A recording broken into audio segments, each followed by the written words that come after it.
Hello everyone, हम लोग जो है इस वीडियो लेक्चर में 2024 का पीवाईक्यू सॉल्यूशन देखेंगे। और ये हमारा क्वेश्चन पेपर जो है construction engineering and management subject का क्वेश्चन पेपर होगा। ठीक है, इसमें हम लोग सीपीएम पार्ट का मेनली डील करते हैं इस सब्जेक्ट में। समझ गए? ये क्वेश्चन पेपर हमारा बीयू का क्वेश्चन पेपर है। अगर आपको ऑडियो का इशू है तो आप ईयरफोन इस्तेमाल कीजिए। येलो वॉइस लगता है तब भी आप ईयरफोन इस्तेमाल कीजिए। चलिए, तो हमारे सामने एक सवाल है सर। क्या सवाल कहता है, what are the advantages and disadvantages of dragline over a power shovel. ठीक है, ड्रैग लाइन और पावर सोवेल दोनों जो है कंस्ट्रक्शन में इस्तेमाल होने वाला इंस्ट्रूमेंट है।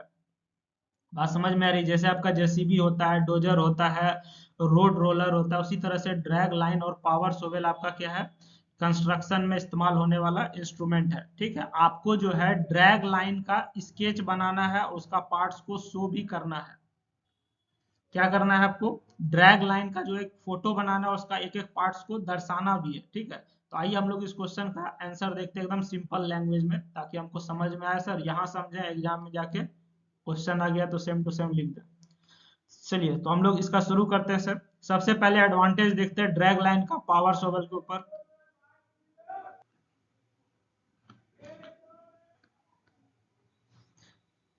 तो सबसे पहला हमारा जो एडवांटेज है वो क्या है sir? Drag line can excavate below its own working level which a power shovel can not. Drag line जो है अपने वर्किंग लेवल के नीचे भी गड्ढा कर सकता है। जैसे मान के चलो ये जमीन पे खड़ा है ड्रैग लाइन, ठीक है, तो इस जमीन के नीचे का भी गड्ढा खोद सकता है ड्रैग लाइन।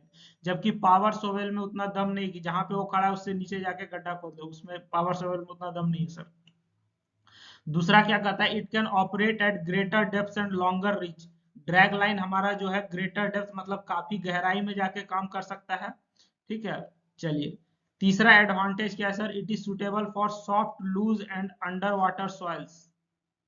ठीक, हमारा जो ड्रैग लाइन है उसके किसके लिए सुटेबल है सर? सॉफ्ट लूज और अंडर वाटर सॉइल्स के लिए भी ये सुटेबल है drag line.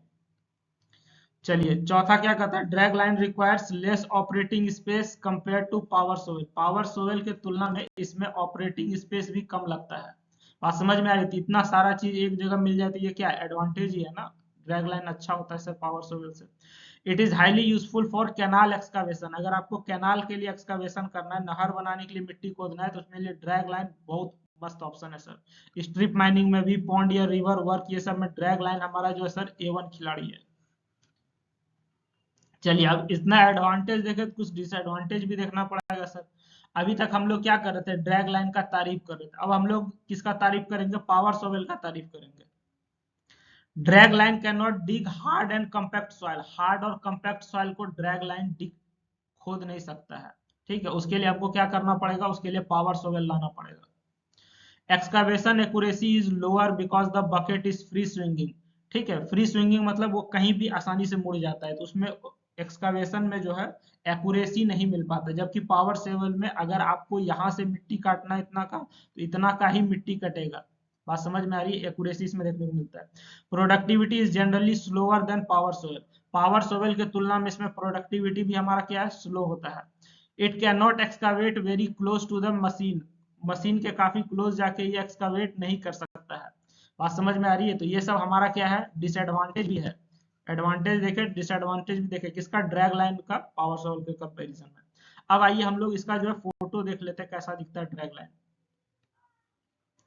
Drag line requires, अच्छा, ड्रैग लाइन के लिए हमको जो है एक स्किल्ड ऑपरेटर की भी आवश्यकता पड़ती है, क्योंकि उसमें जो है आपका बकेट जो है स्विंग करते रहता है। इसका फोटो देखते हैं हम लोग कि सर जिसके बारे में हम लोग इतना बात कर रहे हैं कैसा दिखता है आखिर वो।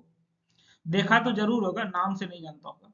देखिए, ड्रैग हमारा जो ड्रैग लाइन है, इसका आपको अभी हम फोटो दिखा देंगे। इसमें मेन पार्ट्स क्या है? वो बूम होता है, वो बकेट होता है, हॉइस्ट रोप होता है, ड्रैग रोप होता है, फेयर लीड होता है, मस्ट होता है, रिवॉल्विंग सुपर स्ट्रक्चर होता है, बेस और कैरियर होता है। दिखता कैसा है सर? देखो ऐसा दिखता है हमारा ड्रैग लाइन। ठीक है, एग्जाम में आएगा तो इसी तरीके से आप फोटो बना दीजिएगा। बात समझ में आ रही है? आपको पूरा का पूरा नंबर मिल जाएगा। ये हो गया आपका ड्रैग रोप, ये हो गया आपका बकेट, ये हो गया हॉइस्ट रोप, ये हो गया बूम। ठीक है, ये ऑपरेटर्स केबिन है, यहाँ पे आपका मेस्ट हो गया। ठीक है, इस तरीके से हमारा जो है ड्रैग लाइन काम करता है।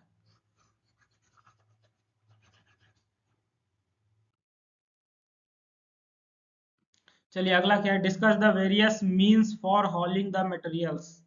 ठीक है,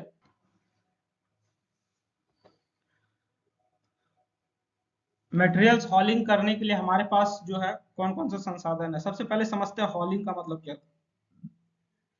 मटेरियल हॉलिंग का मतलब क्या होता है, जैसे हम देखोगे ना कंस्ट्रक्शन करते हैं तो हम लोग जो है बालू लेके आते हैं, गिट्टी लेके आते हैं, तो बालू गिट्टी ईटा ये सब ढोने का जो सामान है उसको हम लोग हॉलिंग मटेरियल कहते हैं। हॉलिंग मतलब होता है ढोना। तो बालू गिट्टी के लिए हम लोग क्या करते हैं, ट्रैक्टर में पीछे जो है डाला लगा देते हैं, वो हमारा क्या करता है, हॉलिंग का काम करता है। हॉलिंग मतलब होता है मटेरियल को ढोना। बात समझ में आ रही है। तो कंस्ट्रक्शन में मटेरियल ढोने के लिए हम लोग क्या इस्तेमाल करते हैं, ट्रक का इस्तेमाल करते हैं। जैसे मिट्टी एक जगह से दूसरे जगह ले जाना है, ट्रक में ले जाएंगे। या नहीं तो हम लोग ट्रैक्टर का इस्तेमाल करते हैं, उसमें जो है पीछे डाला लगा देते हैं। ठीक है, तो इसी तरीके से मटेरियल ढोने के लिए कौन कौन सा सामान इस्तेमाल करते हैं उसके बारे में आपको बताना है, कौन कौन सा साधन है उसके बारे में बताना है। क्वेश्चन समझ में आ गया तो आंसर तो तुम अपने भी लिख दोगे अब।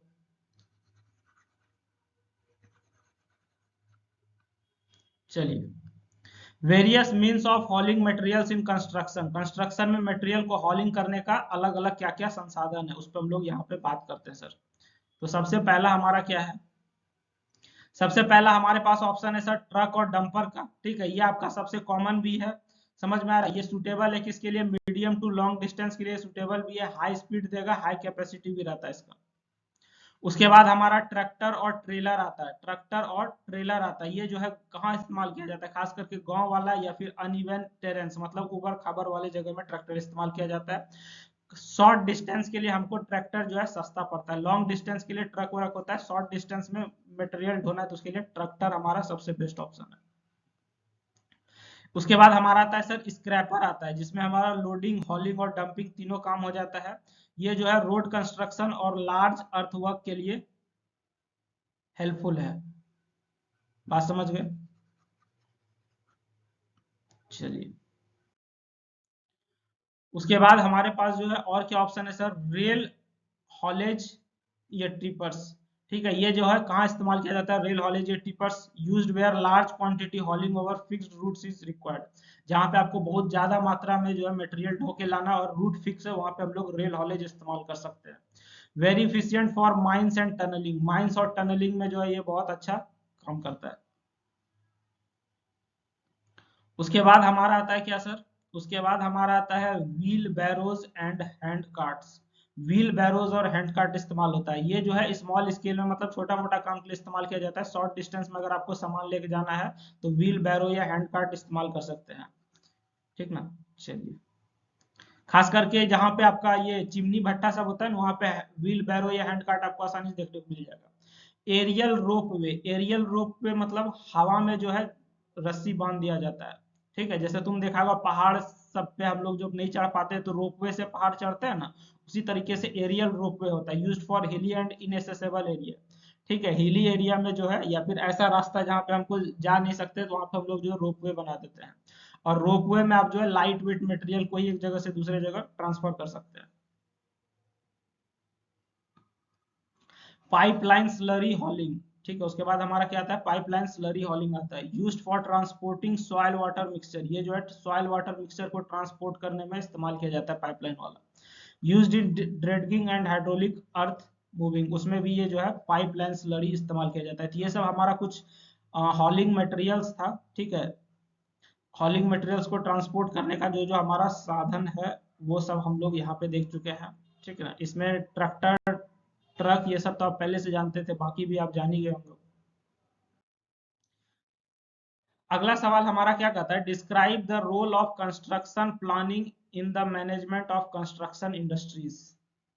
ठीक है, आपको बताना है कि हमारा जो है कंस्ट्रक्शन प्लानिंग का क्या रोल है मैनेजमेंट ऑफ कंस्ट्रक्शन इंडस्ट्रीज। अगर आप कंस्ट्रक्शन का बिजनेस या कंस्ट्रक्शन से रिलेटेड काम करते हैं तो उसमें प्लानिंग कितना महत्वपूर्ण है। ठीक है, देखो सारा खेला हमारा जो है प्लानिंग पे ही टिका हुआ है। अगर तुम प्लानिंग सही से करोगे तो तुम्हारा काम बहुत अच्छा होगा, काम जो है आसान भी हो जाएगा, खर्चा भी कम आएगा। ठीक, लेकिन अगर तुम्हारा प्लानिंग ही खराब है या फिर तुम प्लानिंग ही नहीं करते हो तब क्या होगा कि मटेरियल का बर्बादी होता है। कोई भी चीज अगर हम लोग प्लान करके जाते हैं, जैसे मान के चलो अगर हमको कहीं घूमने जाना है। ठीक है, बिहार में एक जगह है राजगीर। राजगीर अगर हमको घूमने जाना है तो हम लोग क्या करते हैं, जो दूर आदमी है वो क्या करेगा, उसका एक प्रॉपर प्लानिंग करेगा कि रूम कहाँ लेंगे, कहाँ खाना है, कहाँ रुकना है, कहाँ सोना है, कहाँ कहाँ घूमने जाना है। अगर प्रॉपर प्लानिंग किया रहेगा तो हम लोग जो है हर चीज देख लेंगे। ठीक है, अगर हम लोग राजगीर गए बिना प्लानिंग का, ठीक है, अब हम मेरे पास समय, हमको घूमना है, पता ही नहीं चल रहा है कहाँ का घूमना है, लास्ट में पता चला 2 जगह हमको घूमना था, छूट ही गया हमारा, हम लोग तो देख ही नहीं पाए। बात समझ में आ रही है? तो प्लानिंग करने से क्या होता है कि हमारा काम आसान होता है, कोई भी चीज छूटता नहीं है, ऊपर से खर्चा भी बचता है।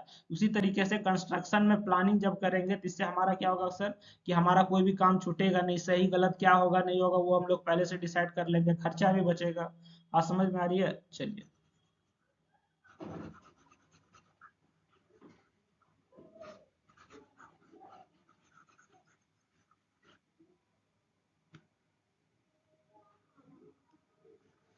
Role of construction planning, construction planning का क्या रोल है, इस पे हम लोग पहले बात कर लेते हैं सर, फिर हम लोग दूसरा चीज देखेंगे।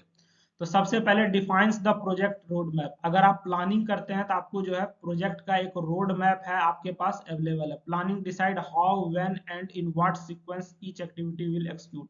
प्लानिंग तय करता है कि आप कब, कहाँ, कैसे, किस ऑर्डर में काम कीजिएगा, ये प्लानिंग आपका तय कर देता है।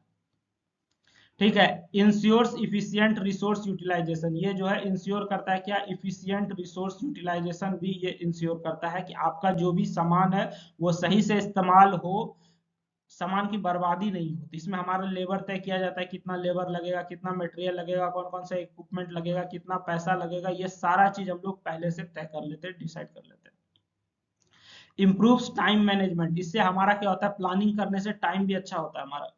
Avoids delays by scheduling activities with tools like CPM and pot.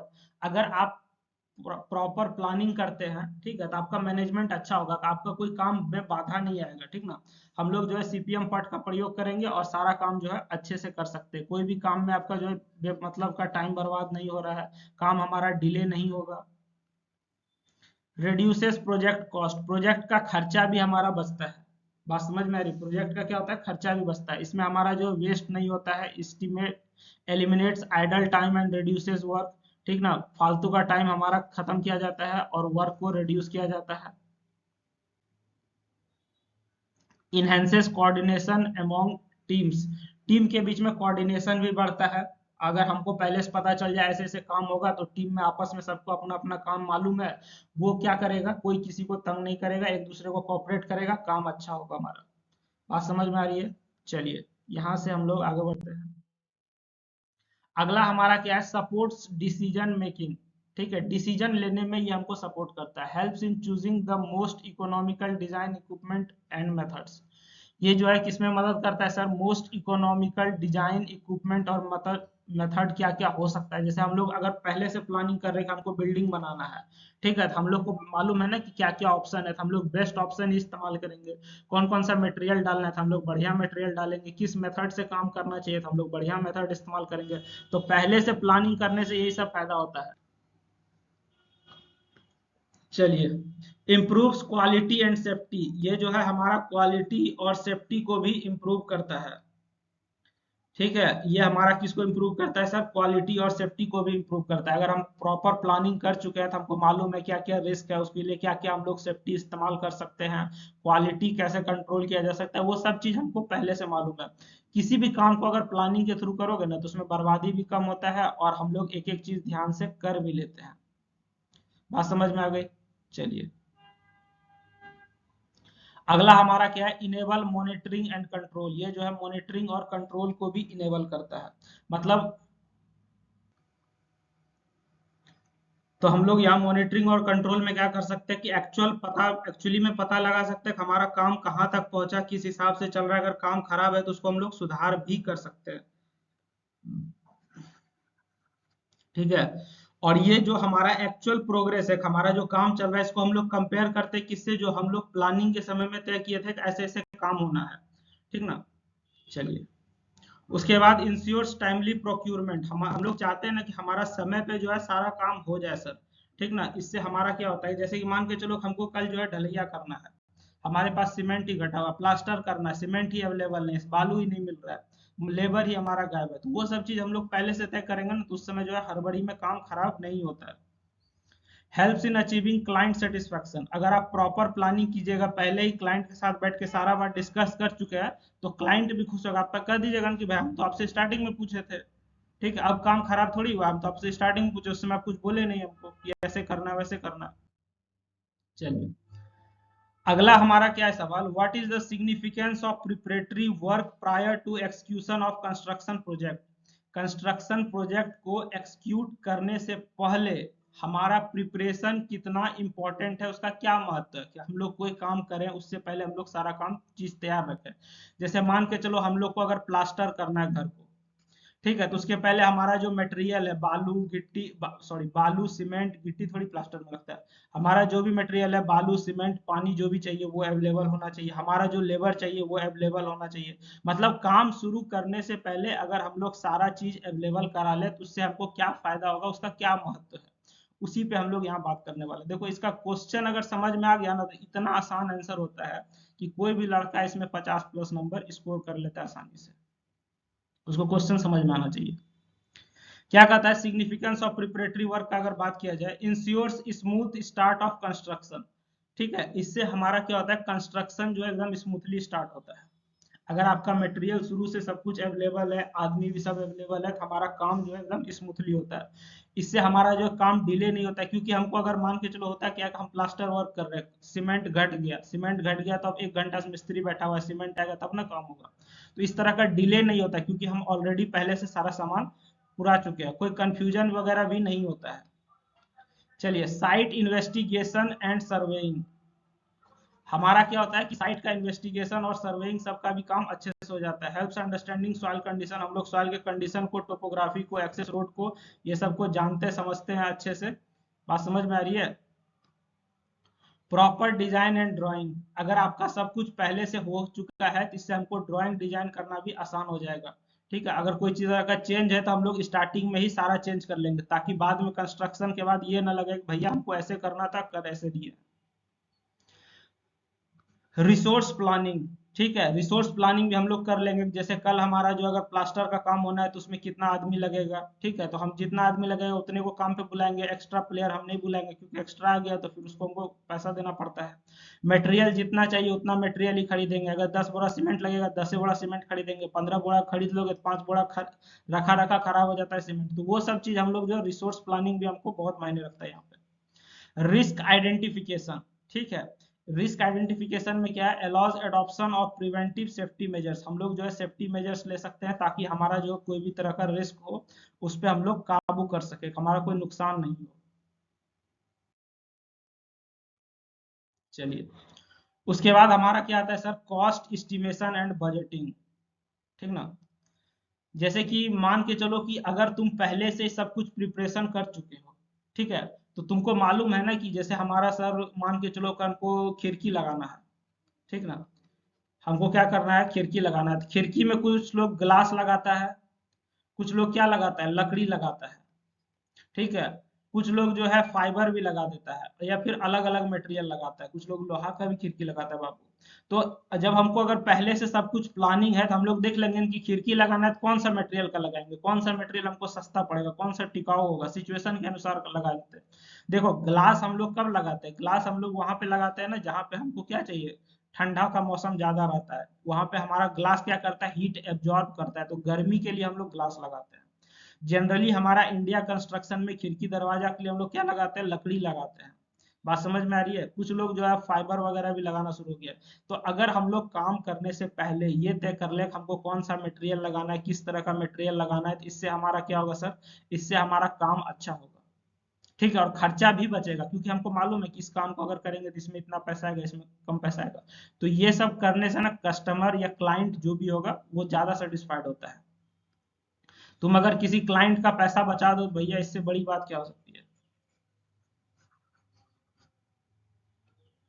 चलिए आगे क्या कहता है, legal and statutory approvals, ensure compliance with government rules avoiding stoppage, हमारा जो है गवर्नमेंट के नियम कानून के साथ हम लोग सब कुछ एडजस्ट कर जाते हैं। ठीक ना, काम शुरू करने से पहले हम लोग सब कुछ चेक कर लेते हैं सरकार का नियम कानून मान रहे कि नहीं मान रहे। नहीं तो होता क्या है कि आप आज कंस्ट्रक्शन किए 5 साल बाद सरकार आके तोड़ देगा। ठीक है, या फिर आप जो है बीच कंस्ट्रक्शन में काम आके रुक गया, तो ये सारा चीज हम लोग जो है प्रिपरेटरी वर्क में क्या कहते हैं कि किसी भी काम को शुरू करने से पहले उससे रिलेटेड जो भी काम है उस काम को हम लोग सब कुछ कर लेते हैं ताकि काम करते समय कोई भी तरह का हमारा क्या हो, बाधा नहीं आए। ठीक है, काम करते समय हमको काम रोकना ना पड़े। बात समझ में आ रही है ना, तो इसलिए हम लोग वो सब चीज का तैयारी कर लेते हैं। टेम्पोररी वर्क्स प्लानिंग, हम लोग जो है छोटा मोटा काम का पहले से प्लानिंग कर लेते हैं, ठीक है। जैसे कि साइट ऑफिस हो गया, स्टोरेज यार्ड हो गया, यूटिलिटी हो गया, बैरिकेडिंग हो गया, ये सब चीज का हम लोग जो है अच्छे से प्रॉपर प्लानिंग कर लेते हैं। समझ में आ गई? चलिए, इन्वायरमेंटल मैनेजमेंट, हम लोग ये भी देख लेते हैं कि जब हमारा काम हो रहा है तो पॉल्यूशन कंट्रोल में होना चाहिए, पॉल्यूशन नहीं होना चाहिए, ठीक ना। वो सब चीज को देखते हुए हम लोग वेस्ट कम से कम जनरेट करें, ठीक है, उसको वेस्ट जो भी जनरेट हो रहा है उसको प्रॉपर डिस्पोज कर सके, ये सब चीज का भी हम लोग ध्यान रख लेते हैं। तो ये सब हमारा क्या है सर, कुछ कुछ है कि अगर हम काम शुरू करने से पहले अगर इस तरह का प्लानिंग कर लें, सारा सामान जुटा लें, सब कुछ पहले से सोच समझ के करें, तो हमारा सामान भी कम बर्बाद होगा, ठीक है, काम भी सही होगा, हमको खर्चा भी बचेगा, तो ये सब चीज जो है इसमें फायदेमंद होता है। बात समझ में आ गई? चलिए, उसके बाद स्टेक होल्डर कम्युनिकेशन, मतलब जो है कि अगर आप हर एक चीज बार बार क्लाइंट से या इंजीनियर से या जो भी उस कंस्ट्रक्शन से रिलेटेड आदमी है, उस कंस्ट्रक्शन से रिलेटेड जितना भी आदमी है, अगर सबसे आपस में हम लोग बैठ के बात करते रहे तो हमारा काम कभी खराब नहीं होता, ठीक है। जो जिस चीज का एक्सपर्ट है वो उसके बारे में अपना एक डिटेल राय देता है। क्लाइंट बहुत बड़ा चीज होता है कंस्ट्रक्शन में, ठीक ना, कि क्लाइंट क्या चाहता है, क्लाइंट से बीच बीच में बात कर रहे हैं सर ये काम ऐसे कर दें वैसे कर दें, तो ये सब चीज से हमारा क्या होता है, फायदा होता है, और हमारा जो वर्क कंस्ट्रक्शन का बहुत अच्छा होता है। चलिए, तो इस पार्ट में इतना ही। आई होप कि आपको लेक्चर समझ में आया होगा। अगर कोई भी तरह का आपको डाउट है तो आप हमसे कमेंट में, चैट में, कॉल पे, व्हाट्सएप पे पूछ सकते हैं। वीडियो अच्छा लग रहा है तो लाइक कमेंट कीजिए, अपने फ्रेंड को जरूर शेयर कीजिए, भाई तुम भी पढ़ो, तुम्हारा भी भला होगा, ठीक है। आई होप कि आपका एग्जाम बहुत अच्छा जाए। Good luck for your exam. Thank you everyone.